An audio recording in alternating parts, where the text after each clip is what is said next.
नमस्कार दोस्तों, CIPET online classes में आपका स्वागत है। आज की वीडियो में हम देखेंगे स्टेट बैंक ऑफ इंडिया यानी एसबीआई पीओ प्रोबेशनरी ऑफिसर जो है उसकी जो वैकेंसी जो है टोटल 1500 वैकेंसी है, उसके बारे में हम डिटेल से देखेंगे। क्या क्या डॉक्यूमेंट लगने वाले हैं, क्या उसका फीस रहने वाला है, एग्ज़ाम कब से कब तक होने वाला, एप्लीकेशन डेट कब से कब रहने वाली, सारी डिटेल्स देखेंगे। तो बने रहिए हमारे साथ, वीडियो को एंड तक देखें। चैनल पर नए हैं तो चैनल को सब्सक्राइब कर लें और जितने भी दोस्त हैं सबको शेयर करें। इस चैनल पे जितनी भी जो वैकेंसी सरकारी रिजल्ट पे नहीं आती हैं उनको भी हम यहाँ पे एक्सप्लेन करते हैं। किसी स्टेट की जो ऑफलाइन वैकेंसी होती है उसको भी यहाँ पे बताया जाता है, तो जिससे कि आप इजीली कहीं भी अप्लाई कर सकते हैं और एक जॉब ले सकते हैं। अब देखते हैं इसमें टोटल नंबर ऑफ वैकेंसी है, जैसा कि यहाँ पे दिया गया है। एसबीआई पीओ का प्रोविजनरी अफसर का ये टोटल नंबर ऑफ वैकेंसी है 1500। अब इसका फेज 1 जो है प्री एग्जाम अगस्त में होने वाला है, अगस्त 2026 तक। एंड सेकेंड फेज का मेंस जो होने वाला है वो सितंबर 2026 तक होने वाला है। और psychometric test, group exercise and interview ये अक्टूबर नवंबर तक हो जाएगा, यानी दिसंबर तक आपको फाइनल सिलेक्शन मिल जाएगा। जैसा कि बताया टोटल नंबर ऑफ पोस्ट 1500 है, तो इसमें यूआर का 588, ईडब्ल्यूएस का 144, ओबीसी का 390, एसटी का 144 और एससी का 234 है। अब इसका ऑनलाइन एप्लीकेशन डेट जो है, online registration including editing modification of the application by candidate, यानी कि ये जो एप्लीकेशन स्टार्ट डेट कब से है, 18/6/2026 से और 8/7/2026 तक, यानी 18 जून से शुरू है। ये वीडियो मैं आज ही शूट कर रहा हूँ 18 जून को, आज से इसका स्टार्टिंग है। और एप्लीकेशन का फी पेमेंट करने का भी 18/6/2026 से 8/7/2026 तक है। ठीक है। अब फर्स्ट फेज का एग्जामिनेशन जो है ये यहाँ पे जैसा कि दिया हुआ, कॉल लेटर आपका आ जाएगा सेकेंड वीक थर्ड वीक जुलाई में। इसका एग्जामिनेशन कब होगा, अगस्त 2026 में होगा। और जो रिजल्ट डिक्लेयर होगा ये अगस्त या सितंबर में हो जाएगा। और मेंस एग्जाम के लिए कॉल लेटर कब आपका आएगा, अगस्त सितंबर में आ जाएगा 2026 में। और सेकंड फेज का एग्जाम जो होगा वो सितंबर में होगा। सेम इसी तरह से इसका जो रिजल्ट आएगा सितंबर अक्टूबर में आ जाएगा। और जो थर्ड फेज का कॉल लेटर हो जाए वो अक्टूबर और नवंबर में डाउनलोड होगा। उसके बाद साइकोमेट्रिक टेस्ट ये अक्टूबर नवंबर में ये भी हो जाएगा। और उसके बाद इंटरव्यू अक्टूबर नवंबर में ये दोनों फाइनल हो जाएगा। इसके बाद फाइनल डिक्लेरेशन रिजल्ट दो जो है आपका नवंबर दिसंबर तक आपका क्लियर हो जाएगा। उसके बाद आपको फाइनल सिलेक्शन यानी दिसंबर तक 2027 के पहले पहले आपका ज्वाइनिंग हो जाएगी इसके थ्रू। अब देखते हैं इसमें एलिजिबिलिटी क्राइटेरिया का है।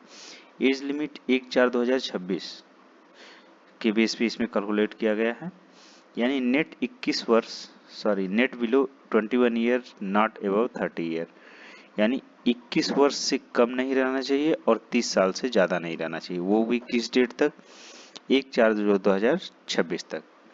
अब candidate must have not been born later than 1/4/2005 से, यानी कि इसके बाद का मतलब जो डेट ऑफ बर्थ हो 1/4/2005 के बाद का नहीं रहना चाहिए और 2/4/1996 के पहले का नहीं रहना चाहिए।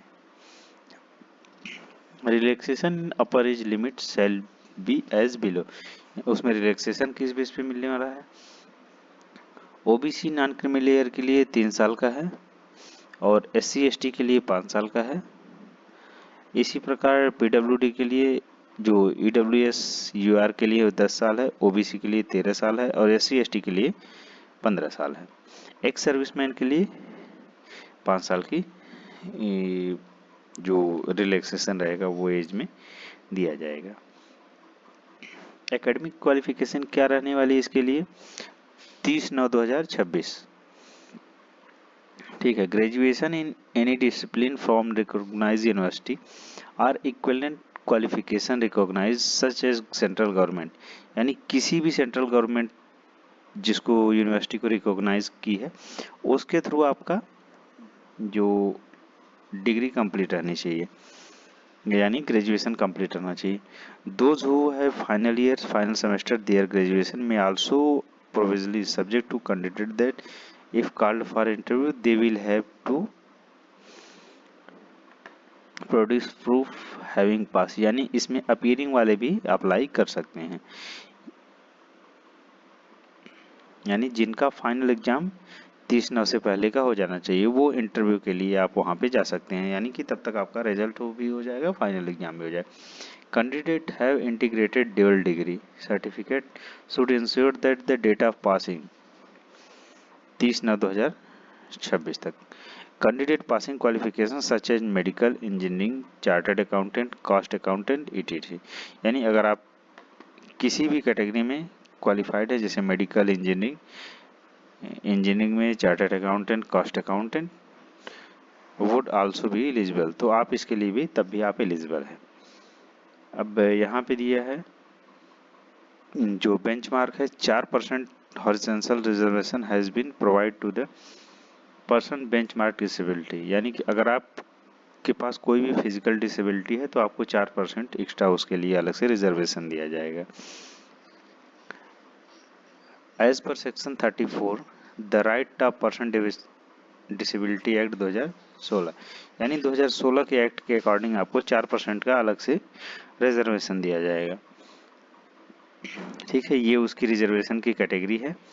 अब डायरेक्ट हम चलते हैं, ये ब्लाइंडनेस के लिए कितना है, लो विजन के लिए क्या है, हियरिंग इम्पायर के लिए क्या है, लोकोमोटर डिसेबिलिटी के लिए क्या है, ये इसकी कैटेगरी है। आप इसमें मैं पूरा डिटेल से नोटिफिकेशन आप बोलेंगे तो ऐड कर दूंगा या कमेंट करेंगे तो आपको पूरा वहां पे दे दूंगा। तो उसके लिए अलग से कोड बनाया गया है, किसके लिए क्या क्या है उसमें रहेगा।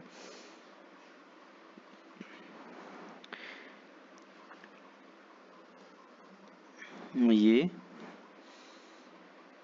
अब इसमें ये दिया है एलिजिबिलिटी के लिए, candidate eligible for and who wish the service described in examination should carefully indicate the same in the online application form. Any subsequent request not be favorable in turn. Both candidate as well as scribe will have to give suitable undertaking in prescribed format, यानी कि जो इसका format है उसी में जो इसकी जो फोटो का साइज है या जितना भी इसमें डॉक्यूमेंट मेंशन किया गया है आप उसको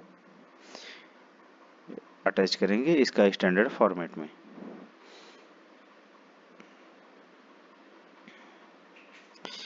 अब एप्लीकेशन फीस क्या रहने वाली है इसकी, जो नॉन रिफंडेबल रहने वाली है, आप इसको पेमेंट करेंगे तो ये रिफंड नहीं होगी। एप्लीकेशन विल बी 750, यानी 750 रुपये अनरिजर्व के लिए, AWS और OBC कैंडिडेट के लिए 750 रहने वाली है, and nil for SC ST and PWD, यानी SC ST और PWD के लिए ये फीस 0 रहने वाली है। Application fees one paid will not be refund on any account nor can it be held in reserve for any other examination for section, यानी ये नॉन रिफंडेबल रहेगी।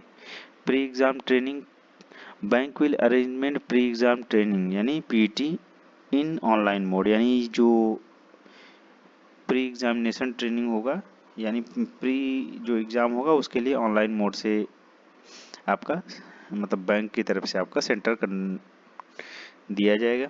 Candidate in consequence with the guideline issue by government of India, जो उनकी guideline होगी उसके according वो आपको सब डॉक्यूमेंट लेके जाना है। Who opt the wish available pre training exam should fill in the relevant column in online application, candidate option for pre examination training should log in training format, यानी कि वो उसका फॉर्मेट यहाँ पे मेंशन किया गया है कि आप वहाँ पे जाएंगे तो किस फॉर्मेट के बेस पे आपका एग्जामिनेशन होगा। अब प्री के लिए आपका कौन कौन सा सब्जेक्ट रहने वाला है, इंग्लिश रहने वाला है जो 40 क्वेश्चन का रहेगा, और क्वांटिटेटिव एप्टीट्यूड ये भी 30 नंबर का रहेगा, और रीजनिंग आपका 30 नंबर का रहेगा, यानी टोटल 100 नंबर के रहने वाले हैं, जिसके लिए आपको 1 घंटे का टाइम दिया जाएगा। 20 मिनट इंग्लिश के लिए, 20 मिनट रीजनिंग के लिए और 20 मिनट मैथ के लिए आपका रहने वाला है। ठीक है। सेकंड फेज के लिए आपका क्या, अगर आप फर्स्ट फेज क्वालिफाई करते हैं, सेकंड फेज के लिए भी आपका 200 नंबर का रहने वाला है, जो भी ये भी ऑनलाइन मोड से होगा 200 नंबर का रहेगा। ठीक है। अब इसमें कौन कौन से सब्जेक्ट रहने वाले हैं, रीजनिंग, कंप्यूटर एप्टीट्यूड, ये भी 40 नंबर का, 40 क्वेश्चन रहेगा, मार्क इसमें 60 रहेंगे, इसके लिए आपको 50 मिनट मिलेगा। डाटा एनालिसिस एंड इंटरप्रिटेशन, ये आपका 30 क्वेश्चन रहेगा, 60 नंबर का रहेगा, इसके लिए आपको 45 मिनट मिलेगा। General awareness, economic, banking knowledge, ये आपका 60 क्वेश्चन का रहेगा, इसके लिए आपको 60 नंबर दिए जाएंगे, और इसका मिनट कितना, टाइमिंग कितना मिलेगा, 45 मिनट। इंग्लिश लैंग्वेज के लिए आपको 40 क्वेश्चन मिलेंगे, जिसका मार्क रहेगा 20 नंबर का, यानी आधे नंबर का एक क्वेश्चन रहेगा, जिसके लिए आपको 40 मिनट दिए जाएंगे। टोटल नंबर ऑफ क्वेश्चन 170 रहेंगे, जिसका मार्क रहेगा 200, और टोटल टाइमिंग कितनी रहेगी, 3 घंटा। अब उसमें एक डिस्क्रिप्टिव क्वेश्चन भी होगा, ऑब्जेक्टिव के बाद डिस्क्रिप्टिव। इसमें क्या होगा, email, situation analysis, either report written, precis writing. इसके लिए आपको टोटल 3 क्वेश्चन इसमें मिलेंगे, 30 नंबर के, 10 नंबर के, और 30 मिनट आपके लिए टाइम लगने वाला, यानी टोटल जो आपका एग्ज़ाम होगा वो 230 नंबर का एग्जाम होने वाला है, और टोटल टाइमिंग आपको 3 घंटे 30 मिनट मिलने वाली है। थर्ड फेज के लिए सिलेक्शन कट ऑफ इन मेन एग्जामिनेशन, या जो मेंस का ये वाला एग्जामिनेशन है, इसके बेस पे आपको जो फाइनल कट ऑफ है आपका डिसाइड होगा। अब उसके बाद जो टेस्ट होगा वो 230 नंबर का रहेगा, ग्रुप एक्सरसाइज आपका 50 नंबर का, टोटल कितना होगा, 280 नंबर का, और नॉर्मलाइज मार्क यहाँ पे 75 का हो सकता है, या ग्रुप इंटरव्यू में 25 का, और टोटल इसमें 100 नंबर का नॉर्मलाइजेशन हो सकता है, बट कंफर्म नहीं है कि कितना हो सकता है। डॉक्यूमेंट के लिए आपका बेसिकली डॉक्यूमेंट जो इसेंशियल डॉक्यूमेंट है, उसमें आपका ऊपर में दिया है एलिजिबिलिटी में,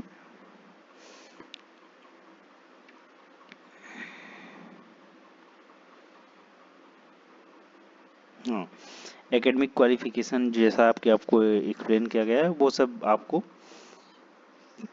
रहना चाहिए, और जो